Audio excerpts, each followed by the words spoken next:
Hai semuanya, selamat datang di video aku yang terbaru. Saat teman-teman melihat thumbnail dari video ini, itu artinya saat ini teman-teman sedang dihantui dengan rasa galau, rasa bimbang, rasa dilema, atau bingung nanti setelah lulus SMP dan memutuskan untuk masuk SMA, baiknya pilih jurusan IPA atau IPS. Jadi tepat sekali teman-teman nonton video ini, karena di video ini kita bakal sharing tentang kedua jurusan tersebut, yaitu jurusan IPA dan IPS. Baiknya pilih jurusan IPA atau jurusan IPS.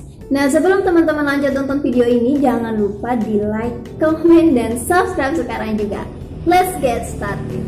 Buat teman-teman yang baru gabung di channel YouTube ini, kenalin aku Dini. Nah, di channel YouTube ini aku kebanyakan sharing jurusan aku saat kuliah itu seperti apa, terus masalah isu pendidikan saat ini seperti apa, tips-tips untuk masuk universitas, tips untuk bekerja sambil kuliah, dan pokoknya masih banyak lagi. Jadi buat kalian yang baru gabung, teman-teman bisa tonton video lainnya yang ada di playlist. Dan di channel YouTube ini aku juga dibantu oleh kembaran aku, Dana Maulida, dan biasanya Dana Maulida ini nanti yang bakal sharing tentang jurusannya, terutama di analis. Kalau aku itu jurusannya di farmasi, jadi kebanyakan channel ini tentang edukasi, jadi insya Allah bermanfaat buat teman-teman semua.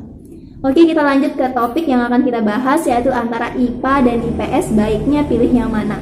Ketika teman-teman sudah lulus SMP nanti dan memutuskan untuk masuk SMA, dan pasti di SMA itu ada yang namanya pemilihan jurusan, yaitu antara IPA dan IPS, dan terkadang juga ada beberapa sekolah yang jurusan bahasa itu juga ada. Tapi di video ini kita bakal bahas dua jurusan antara IPA dan IPS. Saat teman-teman sudah mulai masuk SMA nanti, mungkin saat ini teman-teman sudah bertanya, jurusan mana sih yang lebih bagus, apakah IPA atau IPS? Jadi sebelumnya aku minta maaf karena ada suara motor, soalnya kamar aku di depan jalan raya, jadi suara motor itu kedengaran banget. Antara jurusan IPA dan IPS tentunya terdapat dua tanggapan yang berbeda. Nah, dari tanggapan inilah terkadang siswa-siswa itu cenderung hanya menginginkan masuk di salah satu jurusan tersebut tanpa melihat kemampuan yang dimiliki. Sebenarnya kalau kita melihat kemampuan yang dimiliki saat kita sekolah nanti baik di jurusan IPA atau IPS itu mungkin terasa lebih mudah. Nah, selain itu juga mungkin kita pernah mendengar nih beberapa asumsi atau desas-desus dari kakak tingkat, dari keluarga, dari tetangga mengenai IPA dan IPS. Ada juga anggapan yang berkata IPA is better than IPS. IPA itu lebih unggul dari IPS. IPA itu lebih pinter dari IPS. IPA itu yang paling rajin dari IPS. Banyak anggapan yang seperti itu sehingga kita cenderung hanya memilih IPA. Dulu aku juga pas SMP itu sama kayak gitu juga. Jadi aku pernah mendengar kalau IPA itu adalah yang lebih baik daripada segalanya. Terus IPA itu anaknya rajin, dan ada juga beberapa yang bilang kalau kita masuk IPA itu pekerjaannya itu lebih menjamin daripada IPS. Dan anak-anak IPA kalau dilihat dari segi sikapnya, mungkin teman-teman pernah mendengar desas-desus yang seperti ini, anak IPA itu rajin-rajin, kalau anak IPS malas-malas.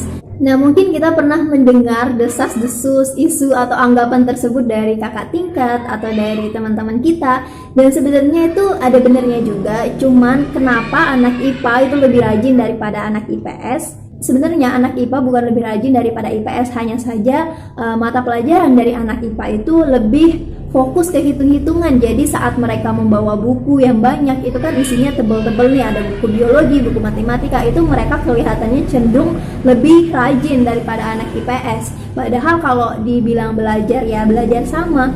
Jadi kalau dibilang anak IPA lebih rajin daripada anak IPS kayaknya kurang tepat, karena taraf mereka untuk belajar itu sebenarnya sama, cuman beda di ilmu aja. Dan sebenarnya kalau anak IPA, kalau gurunya nggak masuk pun ya kita juga sama ribut-ribut kayak anak IPS. Sebenarnya isu-isu yang teman-teman dengar itu belum tentu benar, karena pada hakikatnya semua ilmu itu sama, punya proporsi masing-masing, dan itu merupakan jalan kita menuju kesuksesan.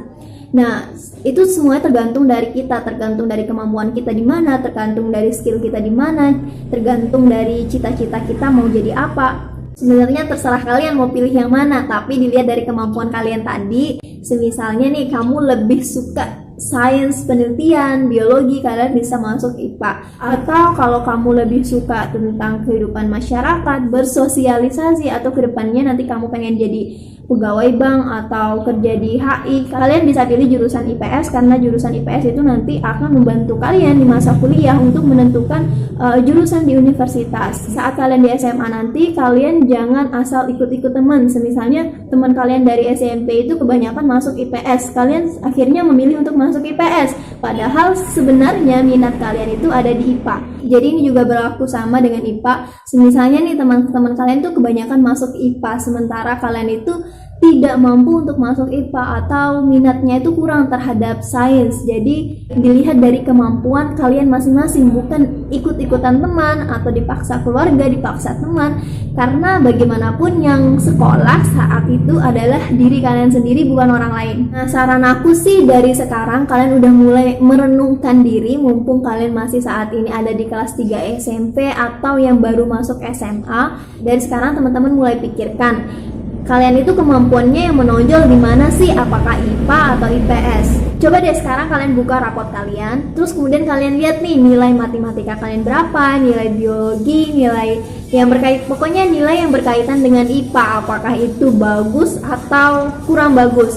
Terus kalian bandingin sama nilai yang ada IPS-IPS-nya seperti apa ya di SMP, ada ekonomi, ada sosiologi. Nah, kalian bandingin itu nilainya berapa. Nah, kalau sekiranya antara IPA sama IPS itu kalian udah dapat perbedaan, misalnya IPA itu lebih bagus, kalian di SMA nanti pilih jurusan IPA. Karena menurut aku di SMP aja kalian udah bagus IPA-nya, apalagi ketika SMA. Kalau semisalnya nih di rapot SMP teman-teman itu semua nilai biologi, nilai fisika, nilai matematika itu kurang bagus, jadi di SMA nanti jangan memaksakan diri untuk memasuk jurusan IPA.